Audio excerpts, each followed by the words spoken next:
শুকুর মাওলাই করিমের দরবারে, যে মাওলাই করিম আপনাকে আমাকে এই মুহূর্ত পর্যন্ত হায়াতে রেখেছেন। গত বছর বহুত মানুষ আমাদের সাথে ছিল, আজকে তারা দুনিয়াতে নাই। আল্লাহ পাক দয়া করে মায়া করে আজও পর্যন্ত আপনার এবং আমার হায়াত রেখেছেন। আবার তো হায়াতে আসি, আল্লাহ পাক রোজা রাখারও তৌফিক দান করছে। বহুত কপাল পোড়া জানোয়ারের মতো, বহুত জানোয়ার জিন্দা আছে কিন্তু রোজাদার না। মানুষরূপী অনেক জানোয়ার জিন্দা আছে কিন্তু রোজা রাখার তৌফিক হয় নাই। ওর গতকালকের দিন আজকের দিন, গত মাস আর আজকের মাসের মধ্যে ওর কোনো পার্থক্য নেই। জানোয়ার রমজান মাসের আগেও দিনের বেলা খাইছে, আজও খাইতেছে। ওর রমজান মাস আর রমজান মাসের বাহিরের মাসের মধ্যে কোনো পার্থক্য করে নাই। ঠিক মানুষরূপী একদল জানোয়ার আছে, রমজান মাস এবং রমজান মাসের বাহিরের মাসের মধ্যে তাদের কোনো পার্থক্য নেই, একই হুবাহু হুবাহু একই। কিন্তু একদল মানুষ দুনিয়ার মধ্যে আছে যারা রোজা অবস্থায় আল্লাহর ইবাদতের মধ্যে মগ্ন। রোজা এমন এক ইবাদত, সব সময় ইবাদতের মধ্যেই আছি। রোজা তো সেই সুবহ সাদেকের আগের থেকে শুরু করে সূর্য অস্ত যাওয়ার আগ পর্যন্ত সময় পর্যন্ত খানা পিনা এবং জেমার থেকে নিজেকে হেফাজত রাখা।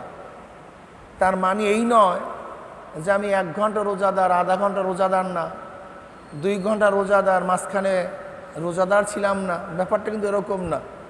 কখনো নামাজ পড়ে, কখনো নামাজ পড়ে না, কখনো জাকাত দেয়, কখনো জাকাত দেয় না, কখনো হজ করে, সবসময় হজ করে না, সবসময় তেলাওয়াত করে, কখনো তেলাওয়াত করে না, অনেক সময় জিকির করে, অনেক সময় জিকির করে না। কিন্তু রোজা এমন এক ইবাদত, যতক্ষণ থেকে রোজা শুরু করছি তার মানে এই নয় আমি এখন রোজাদার, এখন রোজাদার না। ব্যাপারটা কিন্তু এরকম না। আমি এখন কি অবস্থায় আছি? রোজা অবস্থা। এর আগে কি ছিলাম? রোজা অবস্থায় ছিলাম। 1 ঘন্টা পরেও, তার মানে কি বুঝলেন? যতক্ষণ রোজা অবস্থায় আছেন ততক্ষণ ইবাদতের মধ্যেই। আমি এইটাই বুঝাতে চাই। যতক্ষণ জিকির করি ততক্ষণ জিকিরের মধ্যে, যতক্ষণ নামাজ পড়ি ততক্ষণ নামাজের মধ্যে, যখন হজ করি তখন হজের মধ্যে। কিন্তু রোজা শুরু করছি এখনো রোজার মধ্যেই। তার মানে কি? প্রত্যেকটা নিঃশ্বাস ইবাদত, প্রত্যেকটা মুহূর্ত ইবাদত, প্রত্যেকটা সময় ইবাদতের মধ্যে মগ্ন। এটা মজার ইবাদত। শুধু একটু খানা পিনার থেকে বিরত থাকি, অথচ প্রত্যেকটা শ্বাস নিঃশ্বাসের মধ্যে আমার ইবাদত চলতেছে, সওয়াব চলতেছে। দারুণ এক ইবাদত। রোজা অবস্থায় এমন না যে আমি কখনো ইবাদতের মধ্যে থাকি, কোনো ইবাদতের মধ্যে থাকি না, বরং সর্বক্ষণিক ইবাদতের মধ্যেই আমি মগ্ন থাকি। এর জন্যই রোজা অবস্থায় সব কিছু করা যায় না। এই বেহুদা কথাবার্তা, মিথ্যা, রিবা, শিকায়েত, দুনিয়ার কাজে বেশি মগ্ন থাকা, এগুলি ইবাদতের খেলাফ। আমরা শুধু রোজা মনে করি উপবাস থাকার নাম। আব্বাজান রহমাতুল্লাহ আলাইহি সুন্দর একটা উদাহরণ দিতেন। বাদুরও কিন্তু সারাদিন উপবাস থাকে। সেই সন্ধ্যার পরে খাওয়ার জন্য নামে, সূর্য উদয় হওয়ার আগেই ঘরে চলে যায়। ও কিন্তু সারাদিন আর নামে না, ও গাছের মধ্যেই থাকে, ও কিন্তু উপবাস থাকে। ঠিক আমরাও কিছু মানুষ বাদুরের মতো উপবাস থাকি। শুধু উপবাসী থাকি কিন্তু অন্য অন্য ইবাদতের মধ্যে মগ্ন থাকি না। রমজান মাসে বেশি বেশি ইবাদতের মধ্যে মগ্ন থাকা উচিত। আর কোনো ইবাদতের মধ্যে মগ্ন, অন্য কোনো ইবাদতের মধ্যে মগ্ন না থাকি, শুধু গুনার থেকে নিজেকে হেফাজত করি, এইটি ইবাদত। আমি তো ইবাদতের মধ্যেই আছি, কাজী গুনার থেকে নিজেকে হেফাজত করি। গুনার থেকে, চোখের গুনাহ নিয়াত করি না হয় আমি হারাম জিনিসের দিকে তাকাবো না। যেই সমস্ত জিনিস দেখা নাজায়েজ এমন জিনিসের দিকে আমি তাকাবো না, এটা খেয়াল করি। যেই সমস্ত কথা বলা নাজায়েজ, গিবা, শিকায়েত, বেহুদা, আমি জবান থেকে না বলি, খুব খেয়ালের সাথে থাকি। যেই সমস্ত আওয়াজ শোনা নাজায়েজ এমন আওয়াজ থেকে নিজের কানকে হেফাজত করি। চেষ্টা করি যে আমি এই রোজা অবস্থায় কোনো অবস্থাতেই হারাম কোনো জিনিস আমার কানের মধ্যে শ্রবণ করব না, এই চেষ্টা করি।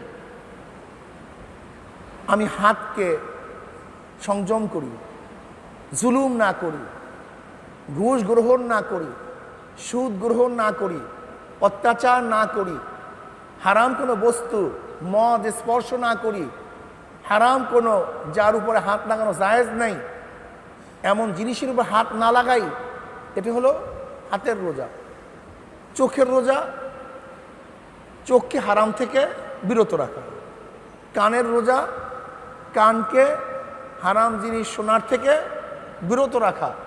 জবানের রোজা, জবান দ্বারা হারাম কাজ, অবৈধ কাজ না করা, গিবা, শিকায়েত, অমুক তমুক, ঠিক না, হারাম না খাওয়া, এগুলি হলো জবানের রোজা। হাতের রোজা, এই হাত দিয়ে অন্যায় না করি, জুলুম অত্যাচার না করি, অবিচার না করি, এমন জিনিস স্পর্শ না করি যেটা স্পর্শ করা জায়েজ নাই, এটা হাতের রোজা।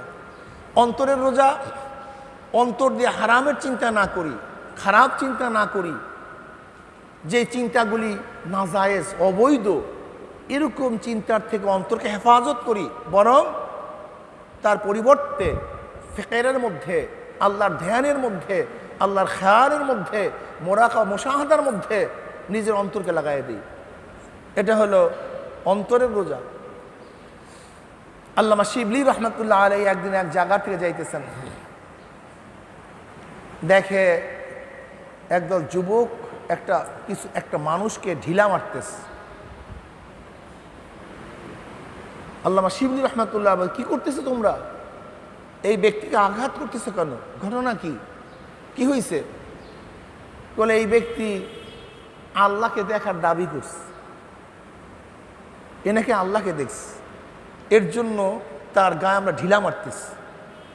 আল্লামা শিবলি রহমতুল্লাহ আলাইহি কাছে গিয়ে, কি বলছো তুমি, এই যুবক, কি বলছো তুমি? কিন্তু আল্লামা শিবলি রহমতুল্লাহ আলাইহি তিনি আহলে কলব ছিলেন।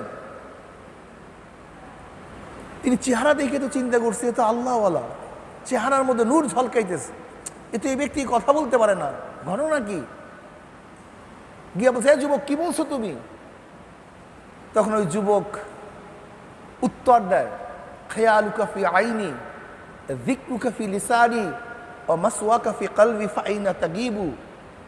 যার খেয়াল আমার কলবের মধ্যে, যার ধ্যান আমার অন্তরের মধ্যে, যার জিকির আমার জবানের মধ্যে, খেয়ালুকা ফি আইনি, যার খেয়াল ধ্যান আমার চোখের মধ্যে, যার জিকির আমার জবানের মধ্যে, যার বাসা স্থান আমার অন্তরের মধ্যে, ফাইনা তাকিবু, সে আমার থেকে গায়েব, অদৃশ্য হবে কিভাবে? সে তো আমার কাছেই, অদৃশ্য হওয়ার যুক্তি কি? হবে কিভাবে? এই হলো আল্লাহ ওনাদের খেয়াল। অন্তরকে সব সময় খেয়ালের মধ্যে মগ্ন রাখা। আমি কি করছি, কি করতেছি, কি করা উচিত ছিল, কি করব, এই খেয়ালের মধ্যে সব সময় নিজের অন্তরকে মগ্ন রাখা। এটা হলো অন্তরের রোজা। কলবের রোজা, পায়ের রোজা কি? হারাম দিকে এই পাও চলবে না, অবৈধ নাজায়েজের দিকে এই পাও হাঁটবে না, বরং ইবাদতের দিকে এই পাও চলবে, নামাজের জামাতের দিকে পাও চলবে, সাহায্য করার জন্য পাও চলবে, আল্লাহর বিধানকে বাস্তবায়ন করার জন্য পাও চলবে। এক কথায় নেকের কাজে পাও চলবে, গুনার কাজে পাও চলবে না। এর নাম হলো রোজা।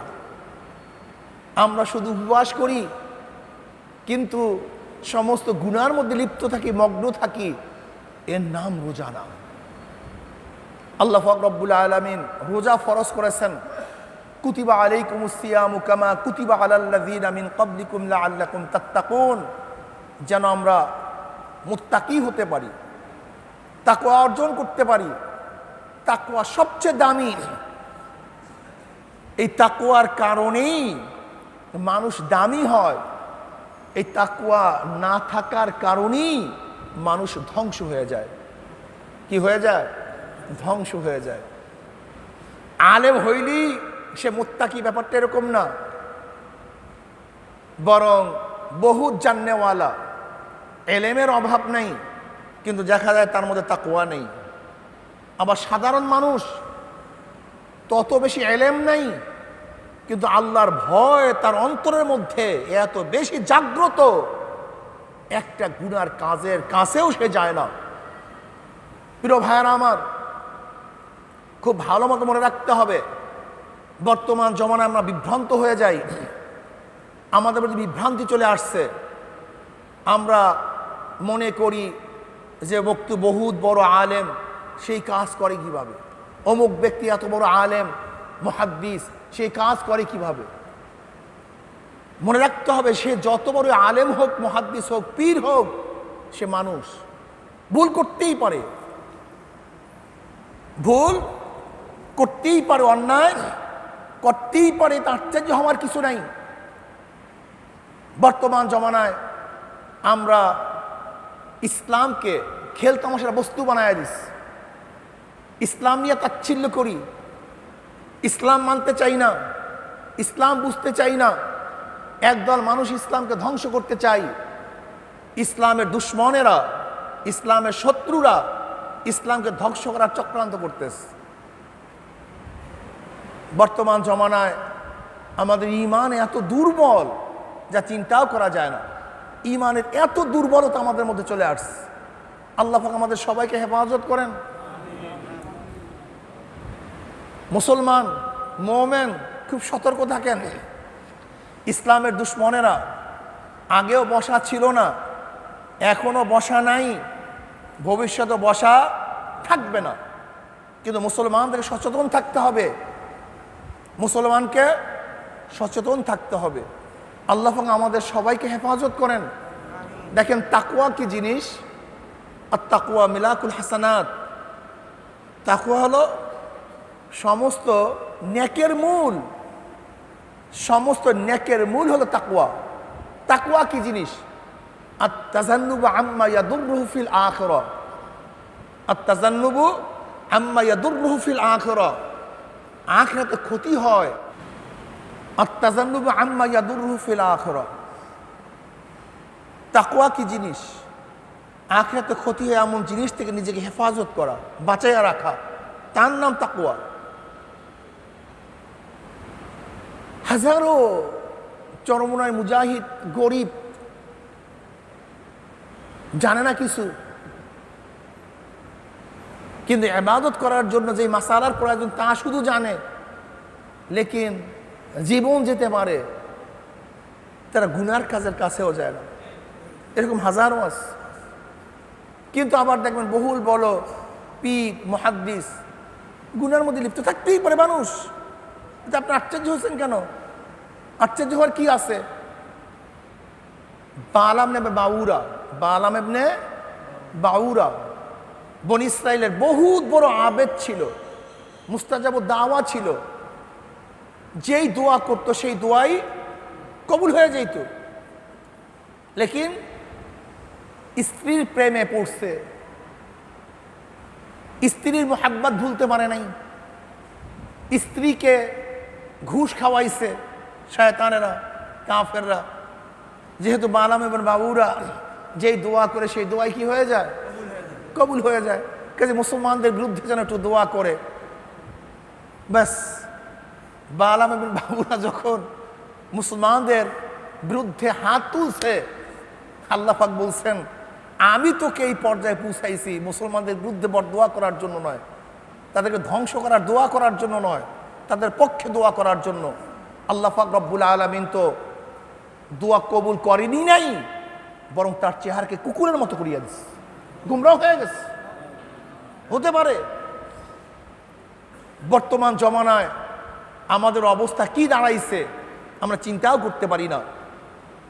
কাজী আমাদেরকে সবসময় সতর্ক থাকতে হবে, না জানি কখন কি হয়ে যায়, না জানি কখন কি হয়ে যায়, এর জন্য সবসময় সতর্ক থাকতে হবে।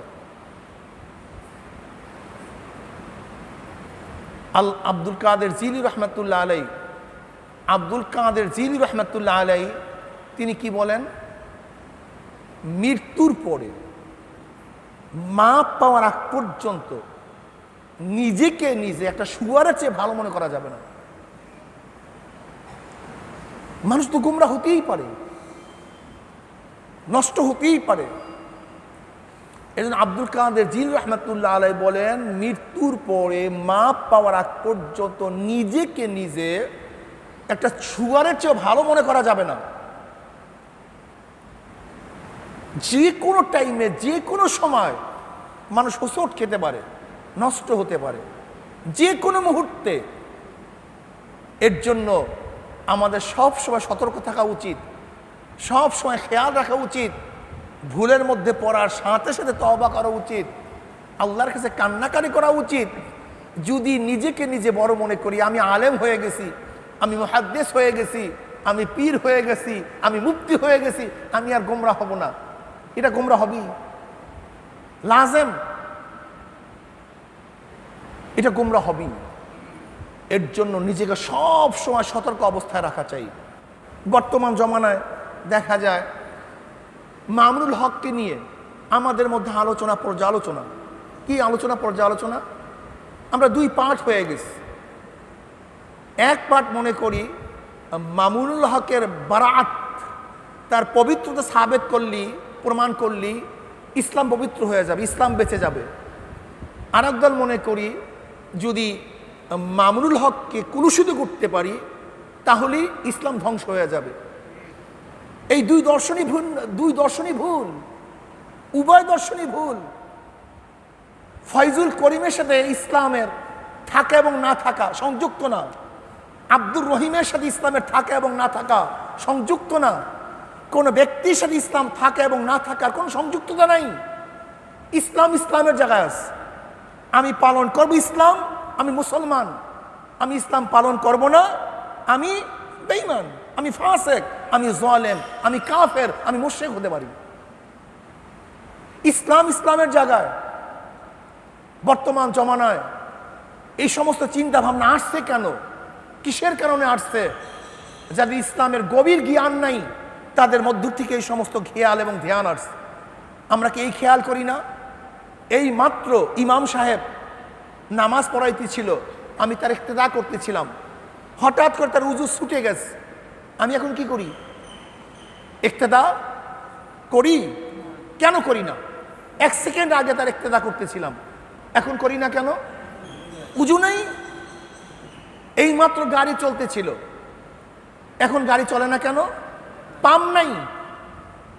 একটু আগেও তো পাম্প ছিল, এখন পাম্প নাই, গাড়ি বন্ধ হয়ে গেছে। এই মাত্র ইক্তেদা করছি, উজু ছিল, এখন উজু নাই, ইক্তেদা ছেড়ে দিয়েছি। এই মাত্র পীর সাহেবের ইক্তেদা ছেড়ে দিয়েছি কেন? সে হেদায়েতের ছিল, এখন হেদায়েতের উপরে নাই। এটা আশ্চর্য হওয়ার কি আছে? আমি তো বুঝি না কিছু। এটা আশ্চর্য হওয়ার কিছু নেই। যারা মনে করতেছেন মামুনুল হককে যদি প্রমাণ করতে পারি দোষী, তাহলে ইসলাম দোষী হয়ে যাবে, তারাও ভুল। আর যারা মনে করেন মামুনুল হককে যদি বারাত সাবেত করতে পারি তা ইসলাম পবিত্র হয়ে যাবে, তারা ভুল ধর্ষণের মধ্যে আছেন। ইসলাম কোন ব্যক্তির সাথে সম্পৃক্ত না, ইসলাম কোরআন এবং হাদিসের সম্পৃক্ত। ক্লিয়ার কাট কথা। আপনি কি জানেন না সাহাবীদের মধ্যে সাহাবীরা মুরতাদ হয়ে গেছে, সাহাবীরা কি হয়ে গেছে? মুরতাদ হয়ে গেছে। যেতে পারে আব্দুল ইবনে বাতাল সাহাবী ছিল, মুরতাদ হয়ে গেছে। আব্দুল ইবনে সারা সাহাবী ছিল, মুরতাদ হয়ে গেছে।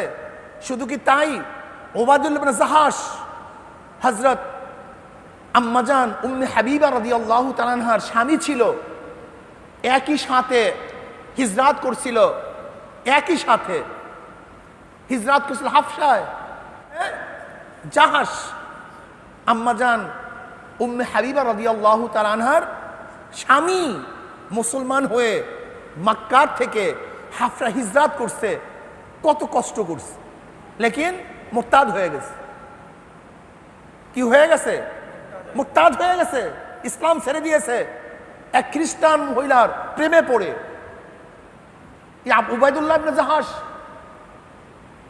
শুধু কি তাই, আপনি কি জানেন যে সরদার দু আলম নবী আলাইহিস সালাতু ওয়াস সালামের দুই কন্যার দুই স্বামী রুকাইয়া এবং উম্মে কুলসুম রাদিয়াল্লাহু তাআলা আনহুমা, এই দুইজনের স্বামী ছিল উতবা ও তায়েবা, আবু লাহাবের দুই সন্তান। দুজন মুরতাদ ছিল, কাফের ছিল। আশ্চর্য হওয়ার কি আছে? শুধু কি তাই, নবী আলাইহিস সালাতু ওয়াস সালামের বড় কন্যা হাফসা রাদিয়াল্লাহু তাআলা আনহা, তার স্বামী আসাদ ইবনে রবিয়া, সে কে? নবীর জামাতা, বড় জামাতা। অথচ বদরের ময়দানে নবী আলাইহিস সালাতু ওয়াস সালামের বিরুদ্ধে যুদ্ধ করার জন্য আসছে। আমার নবী ছিল এক পক্ষে, আর তার বড় জামাতা ছিল তার বিপক্ষে, কাফেরের পক্ষে। আপনারা জানেন সেই আসাদ ইবনে রবিয়া বদরের ময়দানে অ্যারেস্ট হয়ে গেছে, ধরা পড়ছে। 70 জন কাফের যে ধরা পড়ছিল, তার মধ্যে নবী আলাইহিস সালাতু ওয়াস সালাম বড় জামাতাও ছিল। নবী আলাইহিস সালাতু ওয়াস সালাম মুক্তিপণের মাধ্যমে তাদেরকে ছেড়ে দেওয়ার জন্য শর্ত করেছিলেন। আর সেই তার বড় জামাতার মুক্তিপণের জন্য যে হাটটা নিয়ে আসা হয়েছিল, সেই হাটটা হলো কার? খাদিজা কুবরা রাদিয়াল্লাহু তাআলা আনহাকে যে হার দেওয়া হয়েছিল, যে হার তার মেয়েকে দিয়েছিলেন তিনি, অথচ তার মুক্তির জন্য নবী আলাইহিস সালাতু ওয়াস সালামের কাছে সেই হারই প্রদান করা হয়েছে। কত বড় ব্যথার কথা, কত বড় কষ্টের কথা, কিন্তু তার ইসলামের কিছু আসে যায় নাই। ইসলাম ইসলামের জায়গায় আছে।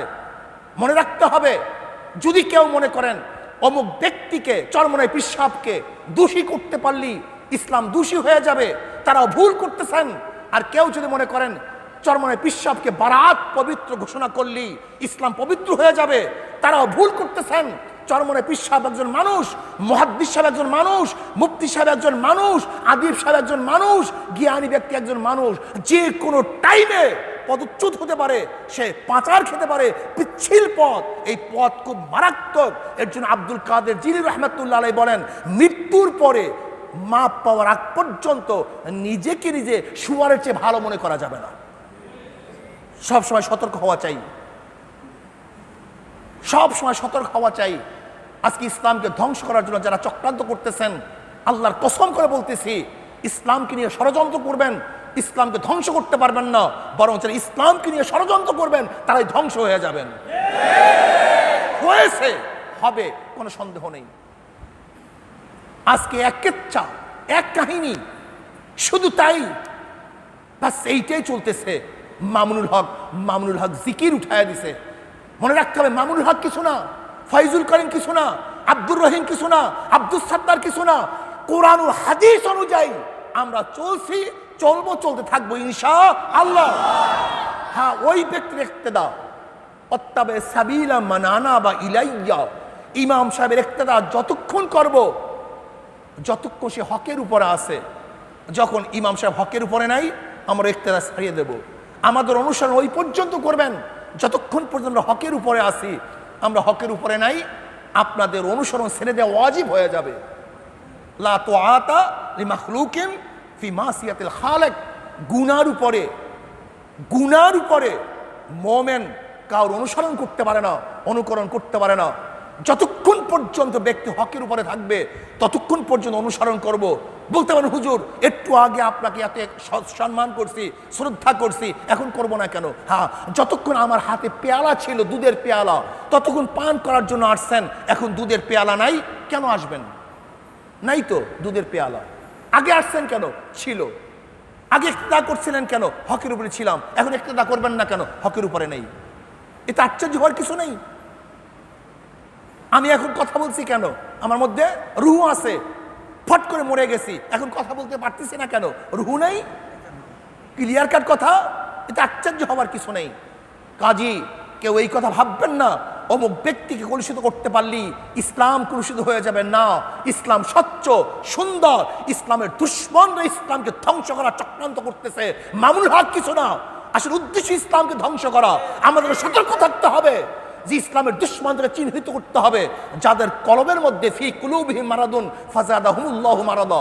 আপনি এই কথা ভাবিয়েন না আজকে মামুনুল হকের অন্যায়ের কারণেই তার ইসলামকে ধ্বংস করতে চায় না।